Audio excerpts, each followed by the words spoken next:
ராமாயணத்தில் ஒரு காட்சி வரும். ராமர் இலங்கையிலிருந்து புறப்பட்டுட்டார். புஷ்பக விமானத்திலே வருகிறார். சண்டையெல்லாம் முடிஞ்சு விபீஷணனுக்கு பட்டாபிஷேகமாகி ராமன், சீதை, லக்ஷ்மணன், சுக்ரீவன், விபீஷணன், ஆஞ்சநேயன் எல்லாரும் புறப்பட்டு வர்றாங்க. 70 வெள்ளம் குரங்கு சேனையும் புறப்பட்டு வருது. ஒரு வெள்ளம் என்பது கிட்டத்தட்ட 21 லட்சம் கோடி. அப்படி 70 வெள்ளம் குரங்கு சேனையா எல்லாம் புறப்பட்டு இலங்கையிலிருந்து வருது. எங்கே வருது? அயோத்திக்கு வரணும். 14 வருஷம் முடிஞ்சு போயிட்டா பரதன் அக்னியில் பாய்ஞ்சிருவான். அதுக்கு முன்னாலே ராமன் வந்து சேர வேண்டும். கணக்கெல்லாம் போட்டு பார்த்தா சீக்கிரம் வந்து விட்டது அந்த நாள். புஷ்ப விமானத்தில் எல்லாரும் புறப்பட்டு வர்றாங்க. ஒரு எடுத்துக்காட்டு, இன்னைக்கு சாயந்தரம் ஒரு 5 மணிக்கு அந்த 14 வருஷம் முடியுதுன்னு வச்சுக்கிட்டா காலையில் ஒரு 10-12 மணி சுமாருக்கு அலகாபாத்துக்கு வந்துட்டாங்க. அயோத்தியும் அலகாபாத்தும் கிட்டத்தட்ட 120 கிலோமீட்டர் தூரம். அலகாபாத்தில் பரத்வாஜருடைய ஆசிரமம்.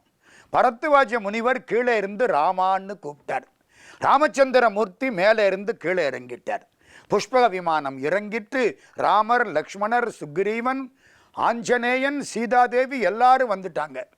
70 வெள்ளம் குரங்கு சேனையும் வந்துருச்சு. பரத்வாஜர் எல்லாருக்கும் சாப்பாடு போடுறேன்னார். ராமர் சரின்னு உட்கார்ந்துட்டார். ஆஞ்சநேயான்னு கூப்பிட்டார். ஆஞ்சநேயன் பக்கத்தில் வந்தான். முத்திர மோதிரம் மாதிரி கையில் போட்டிருந்த மோதிரத்தை கலட்டி கொடுத்தார். இந்த மோதிரம்தான் அசோகவனத்தில் சீதைக்கு அனுப்பப்பட்டது. இதே மோதிரத்தை எடுத்துக்கொண்டு நீ அயோத்திக்கு போ. 14 ஆண்டுகள் முடியுமானால் பரதன் அக்னியில் பாய்ந்து விடுவான். அவனை போய் தடுத்து நிறுத்து. ஆஞ்சநேயா நீ முன்னால போ. ஆஞ்சநேயனை அனுப்பிச்சு விட்டார். ராமர் இங்கே உட்கார்ந்துட்டார். எல்லாரும் சாப்பிட்றாங்க. ராமர் சாப்பிடுவாரோ? 14 வருஷம் முடிகிற வரைக்கும் காய், கனி, கிழங்கு தான் சாப்பிடலாமே தவிர வேற எந்த விருந்தும் சாப்பிடக்கூடாது. அவங்க அம்மா போட்ட ஆணை அப்படித்தான். ஆளிசூழ் உலகமெல்லாம் பரதனை ஆள நீ போய் தாளிரும் சடைகள் தாங்கி தாங்கரும் தவம் மேற்கொண்டு பூளி வெங்கானம் நன்னி புண்ணிய துறைகள் ஆடி 7 ஆண்டில் வா என்று இயம்பினன் அரசன் என்றாள். அது மாதிரி காட்டில் இருக்கணும், தவம் செய்யணும். தபஸ்விகள் சாப்பிடக்கூடிய மாதிரி காய், கனி, கிழங்கு எல்லாம் சாப்பிட்றாங்க. ஆஞ்சநேய சுவாமி பறந்து அங்கே போயிட்டார். பரதன் அக்னியை சுத்திக்கிட்டு இருக்கிறான். 14 வருஷம் முடிய போகுது. முடிஞ்சா நெருப்பில் பாய்ந்து விடுவேன். நான் பாயாமல் இருந்தால் என் அண்ணன் வரவே மாட்டார். தம்பி அரசாளட்டும் என்று விட்டு விடுவார். நான் பாய்ந்து விட்டால் என் அண்ணன் கட்டாயம் வந்து இந்த பதவியை, இந்த ராஜ்யத்தை ஏற்றுக்கொள்வார். எப்படி ஒரு தம்பி சுத்தி வர்றான். கோசலை பக்கத்தில் வர்றான். கோசலை யாரு தெரியுமோ? ராமனை பெற்ற தாய், பரதனை வளர்த்த தாய். பக்கத்தில் வர்றான். பரதா, நீ அக்னியில பாய முடியாது. ஏன் முடியாது? உன்னிடத்திலே ராஜ்யம் இருக்கிறது. ராமச்சந்திரமூர்த்தி உன்னிடம் ராஜ்யத்தை ஒப்படைத்து விட்டு போயிருக்கிறார். நீ அந்த ராஜ்யத்தை வைத்துக் கொண்டிருப்பவன், பாதுகாக்க வேண்டும். அக்னியில் பாய்ந்து உயிரை விட முடியாது. அரசனுக்கு தற்கொலை பண்ணிக்கொள்ளக்கூட உரிமை கிடையாது. இப்போ என்ன செய்யலாம்? இந்த ராஜ்யத்தை யார்கிட்டையாவது கொடுத்துடலாமா? திரும்புறான். சத்துருக்கனன் 4வது பிள்ளை, இவனுக்கு தம்பி, லக்ஷ்மணனோடு கூட பிறந்தவன் பக்கத்தில் நிற்கிறான். சத்துருக்கனா, இங்கே வா, இந்த ராஜ்யத்தை ஏற்றுக்கொள். கொடுத்தா நிம்மதியா போச்சுல்ல, அக்னியில் பாயலாமல்ல. சத்துருக்குன்னு என்ன சொன்னான் தெரியுமா? நம்ம காலத்து தம்பியா இருந்தா அந்த ராஜ்யத்தை வாங்கிக்கிட்டு ரொம்ப நன்றி, நான் பிறக்கிற போதே ஜோதிடர்கள் எனக்குத்தான் ராஜ்யம்னு சொன்னாங்க அப்படின்னு சொல்லி பரதனை அக்னியில பிடிச்சி தள்ளி விட்டுருப்பான். இவன் ராமனுக்கு தம்பி, பரதனுக்கு தம்பி, லக்ஷ்மணனோடு கூட பிறந்தவன். என்ன சொல்றான் தெரியுமா? ராமனோடு பிறந்தவங்க 3 பேரு. ஒருத்தன் லக்ஷ்மணன் காட்டுக்கே போயிட்டான். இன்னொருத்தன் பரதன் வருவதற்கு தாமதமாகிவிட்டது என்று அக்னியில் பாயப்போகிறான். நான் 3வது தம்பி. நான் மட்டும் இந்த ராஜ்யத்தை வைத்து அரசாளுவேனா? இந்த ராஜ்யம் என்ன அவ்வளவு சிறப்பானதா? எனக்கு ராஜ்யம் வேண்டாம். நானா பேசாத தம்பி இப்ப பேசுறான். கவிச்சக்கரவர்த்தி கம்பர் பாடுகிறார். காணால நிலைமைகளை கைவிட்டு போனானை காத்து பின்பு போனானும் ஒரு தம்பி. போனவர்கள் வரும் அவதி போயிற்றென்னா ஆனாத உயிர்விட என்று அமைவானும் ஒரு தம்பி அயலே நானாது யானாம் இவ்வரசாழ்வன் என்னே இவ்வரசாட்சி இனியதம்மா. இந்த அரசாட்சி என்ன அவளது இன்பமானதா? எனக்கு வேண்டாம்.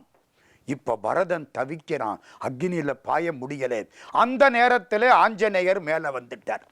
ஐயன் வந்தனன் ஆரியன் வந்தனன் என்று சொல்லி கையினால் எரியை கரியாக்கினான். அக்னி சாட்சியாக வந்தான்னு ஒரு அர்த்தம், கையினால நெருப்பை அணைச்சு கரியாக்கி விட்டான்னு ஒரு அர்த்தம். பண்ணியாச்சு, முடிஞ்சுது. மேலே இருந்து ஆஞ்சநேய சுவாமி கீழே வந்தார். பரதனை பார்த்தார், அணைத்து கொண்டார். பரதா, அண்ணன் வந்தான், ராமன் வந்தான். அப்போ மகிழ்ச்சியா இருக்கிறது. இந்த மோதிரத்தை காட்டுறார். மோதிரத்தை பார்த்த உடனே ராமச்சந்திரமூர்த்தியை பார்த்த மாதிரி இருக்கு பரதனுக்கு. அதுக்குள்ளே ராமர் வந்துட்டார். எனக்கு ஒரு சந்தேகம், ராமச்சந்திரமூர்த்தி அவர் வராம ஏன் ஆஞ்சநேயனை அனுப்பினார்? அவரே வரலாம் இல்லையா? 14 வருஷமா தம்பி காத்து கிடக்கிறான் நந்தி கிராமத்தில், வரலாம் இல்ல? ஏன் ஆஞ்சநேயனை அனுப்பினார்? இது வினா. இந்த வினாவுக்கு விடை திருமூலர் என்ற சித்தர் சொல்கிறார். 14 வருஷமா தம்பி காத்து கிடக்கிறான் நந்தி கிராமத்தில், வரலாம் இல்ல? ஏன் ஆஞ்சநேயனை அனுப்பினார்? இது வினா. இந்த வினாவுக்கு விடை திருமூலர் என்ற சித்தர் சொல்கிறார். என்ன விடை? திருமூலர் ஒரு பாட்டு பாடுகிறார் திருமந்திரத்திலே. அப்பனை நந்தியை ஆரா அமுதினை ஒப்பிலி வள்ளலை ஊழி முதல்வனை எப்பரிசாயினும் ஏத்துமின் ஏத்தினால் அப்பரிசு ஈசன் அருள் பெறலாமே. இறைவனை எப்படி வேணாலும் கும்பிடு, கடவுள் அப்படித்தான் உனக்கு காட்சி கொடுப்பார். நம்ம ரொம்ப பேருக்கு சந்தேகம், இவரை கும்பிட்டா தேவலியா, அவரை கும்பிட்டா தேவலியா? திருமூலர் பேசுகிறார், சிவபெருமான் என்று வழிபட்டால் கடவுள் உனக்கு சிவபெருமானாக காட்சி கொடுப்பார். நாராயணமூர்த்தி என்று வழிபட்டால் பெருமான் உனக்கு நாராயணமூர்த்தியாய் காட்சி கொடுப்பார். ஆஞ்சநேயன்னு கும்பிட்டா ஆஞ்சநேயனா வருவார். அம்பாள் பராசக்தின்னு கும்பிட்டா பராசக்தியா வருவார். கருப்பண்ணசாமின்னு கும்பிட்டா கருப்பண்ணசாமியா வந்து நிற்பார். இல்லைன்னு சொல்லிவிட்டா இல்லைன்ட்டு போயிடுவார். நீ எப்படி கும்பிடுறியோ கடவுள் அப்படி. ஆக இறைவனை எப்படி நாம் வழிபாடு செய்கிறோமோ அதே வடிவத்தில் தான் அவர் வந்து காட்சி கொடுப்பார். 14 ஆண்டுகள் பரதன் எதை வைத்து வழிபாடு செய்தான்? ராமனுடைய திருவடிகளை வைத்து வழிபாடு செய்தான். நந்தி கிராமத்திலே 2 திருவடிகளை வைத்து வழிபாடு செய்தான். அப்போ பரதனை யார் காப்பாற்ற வேண்டும்? திருவடிதான் காப்பாற்ற வேண்டும். ஆஞ்சநேயனுக்கு சிறிய திருவடின்னு பேர். அதனாலே தான் ராமச்சந்திரமூர்த்தி ஆஞ்சநேயனை அனுப்பினார். 14 ஆண்டுகள் நீ திருவடியை வைத்து வழிபட்டமையினாலே சிறிய திருவடியாய் இருக்கக்கூடிய ஆஞ்சநேயன் உன்னை காப்பாற்றுவான். இது வினா கம்பராமாயணத்தில், விடை திருமூலர் திருமந்திரத்தில். அப்பனை நந்தியை ஆரா அமுதினை எப்பரிசாயினும் ஏத்துமின் ஒப்பிலி வள்ளலை ஊழி முதல்வனை எப்பரிசாயினும் ஏத்துமின் ஏத்தினால் அப்பரிசு ஈசன் அருள் பெறலாமே. அதுதான் திருமூலருடைய திருமந்திரம். 8000 ஆண்டு யோகம் இருந்தாலும் கண்ணாரமுதனை கலந்து அறிவார் இல்லை. எத்தனை பாட்டு? 3000 பாடல் திருமந்திரம். கிடைச்சது 3047. 9 தந்திரங்கள். சார்பு 3000, தந்திரம் 9. சுந்தரன் ஆகம சொல்மொழிந்தானே என்று பேசுகிறார் திருமூலர். சில சமயங்களில் அம்பாள் பராசக்தியை நாம் மிக சிறப்பாக அழுத்தமாக வழிபாடு செய்கிறோம். சைவ சமயத்தில் சக்தியை வழிபட்டால் தான் சிவன் அருள் கிடைக்கும். அவன் அருளாலே அவன் தாள் வணங்கி. சிவனுடைய அருளுக்குத்தான் சக்தி என்று பெயர். அருள் பெற்றால் அன்றி ஆண்டவன்பால் சேர முடியாது. மதுரை மீனாட்சி கோயிலில் முதல்ல மீனாட்சியை கும்பிட்டு அப்புறம்தான் சொக்கலிங்க பெருமான்கிட்ட போகிறது. மீனாட்சி சொக்கலிங்க பெருமானுடைய திருவருள். அவன் அருள் வேண்டும், அப்பொழுதுதான் அவனை வழிபட முடியும். இது புரிகிறதுக்கு அற்புதமான ஒரு வாக்கு திருமந்திரத்திலே. சைவ பெருமக்கள் 12 திருமுறைகளை வைத்து வணங்கி வழிபட்டு ஓதிக்கொண்டிருக்கிறார்கள். அதில் அம்பாளுக்கான பாடல்கள் மிக குறைவு. 8 திருமுறை வரை அம்பாளுக்கு தனி பாடல்கள் கிடையாது. பராசக்திக்கு 8ஆம் திருமுறை திருவாசகத்தில் மட்டும் ஒரே ஒரு வரி பராசக்திக்காக வரும். அந்த ஒரே ஒரு வரி பராசக்தியின் பெருமையை சொல்லி தனிப்பட்ட பாடல் அவளுக்காக என்று வரும். காதார் குளையாட பைம்பூன் கலன்னாட என்ற திருவம்பாவை பாடல் பராசக்திக்காக பாடப்பட்ட பாடல். காதார் குளையாட பைம்பூன் கலன்னாட கோதை குழல்லாட வண்டின் குழாமாட சீதப்புனல்லாடி சிற்றம்பலம்பாடி வேதப்பொருள் பாடி அப்பொருளாமாபாடி சோதி திறம்பாடி சூழ்கொன்றை தார்பாடி ஆதி திறம்பாடி அந்தமாம் ஆபாடி எல்லாம் வந்துருச்சு. கடைசி வரி முக்கியம். பேதித்து நம்மை வளர்த்தெடுத்த பெய்வளைதன் பாதத்திரம்பாடி ஆடேலோர் எம்பாவாய். நம்மை வளர்த்தெடுத்தவள் வளையல் அணிந்தவள் அந்த பராசக்தியை பாடி ஆடு. இந்த ஒரு பாட்டு மட்டும் நேரடியாக பராசக்திக்காக பாடப்பட்ட பாட்டு. இது 8ஆம் திருமுறை. 9ஆம் திருமுறை திருவிசைப்பா திருப்பல்லாண்டு, அதிலையும் பராசக்திக்குன்னு தனிப்பாடல் கிடையாது. 10ஆம் திருமுறை திருமூலர் திருமந்திரம். திருமூலருடைய திருமந்திரம் 10ஆம் திருமுறை. 10ஆம் திருமுறை முத்தாம் திருமுறை என்பார்கள். பராசக்தியை பற்றி கிட்டத்தட்ட 300 பாடல்கள் திருமூலர் பாடியிருக்கிறார். அதிலே ஒரு அற்புதமான பாடல். அதுக்கு ஒரு வரலாற்று பின்னணியும் உண்டு. அதனால தான் அந்த பாடலை மட்டும் இப்பொழுது சொல்கிறேன். ஓங்காரி என்பாள் அவள் ஒரு பெண் பிள்ளை, நீங்காத பச்சை நிறத்தை உடையவள், ஆங்காரியாகி ஐவரை பெற்றிட்டு ஹ்ரீம்காரத்துள்ளே இனிதமர்ந்தாளே. இது பராசக்தியை பற்றி திருமூலர் பாடிய அருமையான பாடல். மதுரையிலே கட்டிகுளம் மாயாண்டி சுவாமி என்று ஒரு சித்தர். அவரை பற்றி பின்னால் நாம் சிந்திக்க இருக்கிறோம். அந்த சித்தர் ஒரு முறை திருச்சிக்கு வர்றார். அந்த சித்தர் வெறும் கோவணம்தான் கட்டி இருப்பார். உடம்பு முழுக்க விபூதியை அள்ளி போட்டிருப்பார். திருநீற்றின் ஒளி வீசும் செல்வந்தோன்றும். திருப்பரங்குன்றத்துக்கு பக்கத்திலே திருக்கூடல் மலை, அங்கேதான் அவருடைய சமாதி கோயில் இருக்கிறது. அவருக்கு பெயர் கட்டிகுளம் மாயாண்டி சுவாமிகள். திருச்சிராப்பள்ளிக்கு வரார். ஒரு அந்தணர் வீடு. அந்த அந்தணருக்கு 9 பிள்ளை. இந்த சுவாமி அந்த வீட்டுக்குள்ளே வருகிறார், உட்காருகிறார். அந்தணர் அவரை வணங்குகிறார். சாமி சாப்பிடலாமா? சாமி சரிங்கிறார். இவரை உட்கார வச்சு அந்த அம்மையாரும் அந்த அந்தணரும் இவருக்கு உணவு ஊட்டினார்கள். கட்டிகுளம் மாயாண்டி சுவாமி அப்படி காலை மேலே தூக்கி வச்சு ஐயப்ப சாமி உட்கார்ந்த மாதிரி உட்கார்ந்துருப்பார். குத்துக்கால் போட்டு சாப்பிட்டுட்டார். சாப்பிட்ட உடனே உனக்கு எத்தனை பிள்ளைன்னு கேட்டார். அந்த ஐயர் எனக்கு 9 பிள்ளைன்னு சொன்னார். இவர் சொன்னார், 10ஆவதா ஒரு குழந்தை பிறக்கும். சித்தருடைய ஆசீர்வாதம். நம்ம இன்னைக்கு இருந்தால் ஆத்திரப்பட்டிருப்போம். அன்னைக்கு மழலை செல்வம் பெருஞ்செல்வம். 10ஆவது ஒரு குழந்தை பிறக்கும், அதுக்கு சுப்பிரமணியம்னு பேர் வை. சித்தர் இப்பவே சொல்லி பேரும் வச்சுட்டு போயிட்டார். அதே மாதிரி 10ஆவது ஆண் குழந்தை பிறந்தது. குழந்தைக்கு சுப்பிரமணியம்னு பேர் வைத்தார்கள். ஒரு 3-4 வருஷம் ஆச்சு. சித்தர் திரும்பி வந்தார் மாயாண்டி சுவாமிகள். இந்த பையனை பள்ளிக்கூடத்தில் சேர்த்து ஆங்கிலம் படிக்க வை. அதோட திருவானைக்காவல்ல ஒரு வேத பாடசாலை இருக்கு, அங்கே அனுப்பிச்சு வேதமும் படிக்க வை சொல்லிட்டு போயிட்டார். ஆங்கிலமும் படிக்கணும், சமஸ்கிருதம் வேதமும் படிக்கணும், படிக்க வை சொல்லிட்டு சித்தர் திருப்பியும் மதுரைக்கு போயிட்டார். அதே மாதிரி இந்த பிள்ளை படிச்சது. இந்த பிள்ளைக்கு பேர் சுப்பிரமணியம். ஒரு 18 வயசு 19 வயசு சுதந்திர போராட்டத்தில் சேர்ந்தது. இதெல்லாம் கிட்டத்தட்ட 1919, 20 அதை ஒட்டிய ஒரு காலகட்டம். சுதந்திர போராட்டத்தில் சேர்ந்து கைதாகி சிறைக்கு போய்விட்டான் நம்முடைய சுப்பிரமணியம். சிறையிலே கொஞ்ச காலம் வாழ்க்கை. சிறையிலே இருந்து வெளிவந்தான். சுப்பிரமணிய சிவா அவரும் சிறையிலே இருந்தார். நம்ம சுப்பிரமணியம் சிறையிலே இருந்தார். இவர்களை வரவேற்க சுப்பிரமணிய பாரதியார் வந்தார்.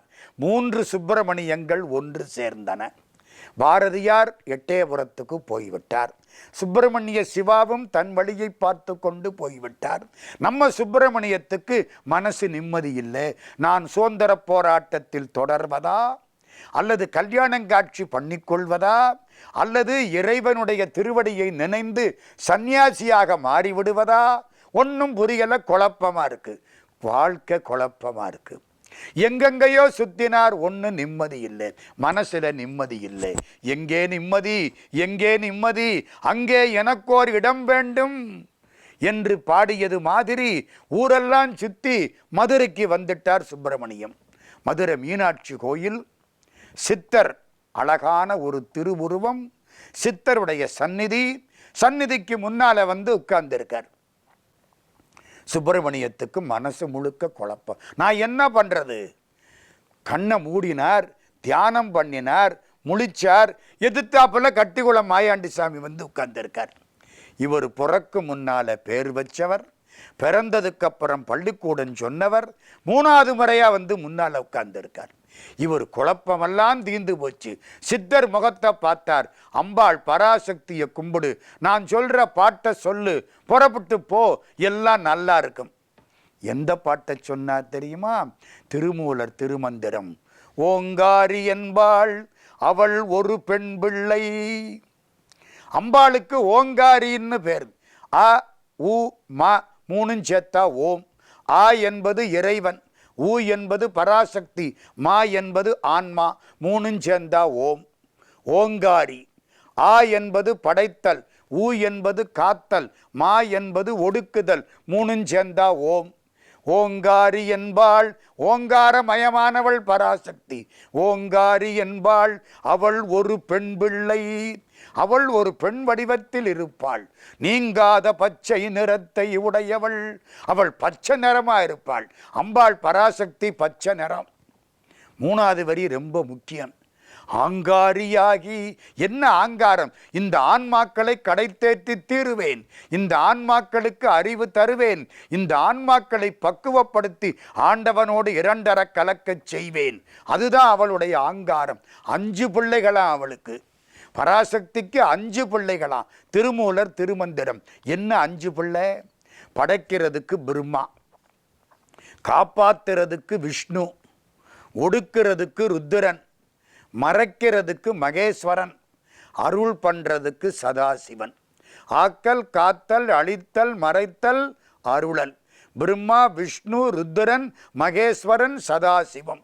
5 பிள்ளைகளை பெற்றாளாம். 5 தொழில் பண்றதுக்கு. ஹ்ரீம் ஹ்ரீம், அது அவளுக்குரிய பீஜாட்சர மந்திரம். ஹ்ரீம்காரத்துள்ளே இனிதமர்ந்தாளே. இந்த பாட்டை சொல்லு. ஓங்காரி என்பாள் அவள் ஒரு பெண் பிள்ளை. நீங்காத பச்சை நிறத்தை உடையவள். ஆங்காரியாகி ஐவரை பெற்றிட்டு ஹ்ரீம்காரத்துள்ளே இனிதமர்ந்தாளே. சுப்பிரமணியத்துக்கு காதுல தேன்பாயுது. இந்த பாட்டை கேட்டார், எழுந்தார், குருநாதரை கும்பிட்டார், புறப்பட்டார். பல பகுதிகளுக்கு போனார். சேலத்துக்கு போனார். ஜட்ஜு சுவாமிகள் அப்படின்னு ஒரு நிர்வாண சித்தர், அவர் காலில் போய் விழுந்தார். ஞானம் கிடைச்சது. புதுக்கோட்டைக்கு வந்தார். சாந்தானந்த சுவாமின்னு தன் பெயரை மாற்றி வைத்து கொண்டார். நம்ம சுப்பிரமணியம் சாந்தானந்த சுவாமியாகி வழிபட்டு சேலத்தில் கோயில், புதுக்கோட்டையில் ஆசிரமம், பல பெருமக்களுக்கும் ஞானம் தந்தார். அவருக்கு அடிப்படை போட்டு கொடுத்தது திருமூலர் திருமந்திரம். ஓங்காரி என்பாள் அந்த பாடல். திருமூலர் திருமந்திரத்தில் நிறைய செய்திகளை சொல்கிறார். சைவ சித்தாந்தத்துக்கு விளக்கத்தை முதலில் கொடுத்தது திருமூலர். பெரிய சித்தர். பதி பசு பாசம் 3 சொல்றமா இல்லையா? பதி பசு பாசம் என பகர் 3ல் பதியினை போல் பசுபாசம் அனாதி. ஆண்டவனுக்கு பதின்னு பேர், இந்த ஆன்மாவுக்கு பசுன்னு பேர். ஏன் தெரியுமா? இது கட்டப்பட்டது. பசுவை ஒரு கயிறு போட்டு கட்டுறோம். குதிரையை 2 கயிறு போட்டு கட்டுறோம், யானையை 3 சங்கிலி போட்டு கட்டுறோம், ஊஞ்சலை 4 சங்கிலி போட்டு கட்டுறோம். நம்மளை மெய் வாய் கண் மூக்கு செவின்னு 5 சங்கிலி போட்டு கட்டிவிட்டான். அதனால இதுக்கு பசுன்னு பேர். இந்த நடுவில் மறைக்குது பாருங்க, ஆண்டவன் தெரியாம ஆணவம் கன்மம் மாயை, இதுக்கு பாசம்னு பேர். இந்த 3ம் என்றைக்கும் உள்ளவை அப்படின்னு முதல்ல சொன்னவர் திருமூலர். பதி பசு பாசம் என பகர் 3ல் பதியினைப் போல் பசுபாசம் அனாதி. கடவுள் என்னைக்கோ பசுவும் பாசமும் அப்பவே உண்டு.